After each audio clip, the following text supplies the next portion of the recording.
সকাল সকাল ঘুম থেকে উঠা, এটা যদি আপনার মধ্যে না থাকে, এটা ইসলামিক লাইফস্টাইল হতে পারে না। You must be a morning person.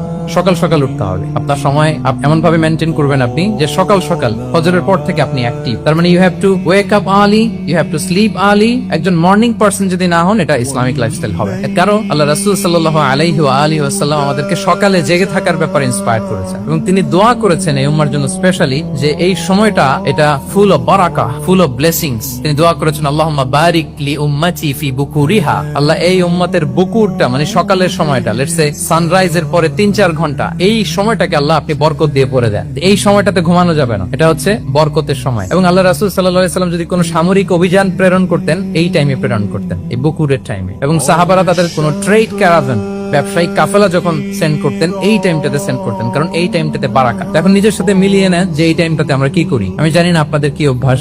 আমি এসে তো শুনলাম যে জাহাঙ্গীরনগর বিশ্ববিদ্যালয়ে নাকি যতজন শিক্ষার্থী মানে ততজনের জন্য এখানে আবাসনের ব্যবস্থা আছে। বাংলাদেশের কোন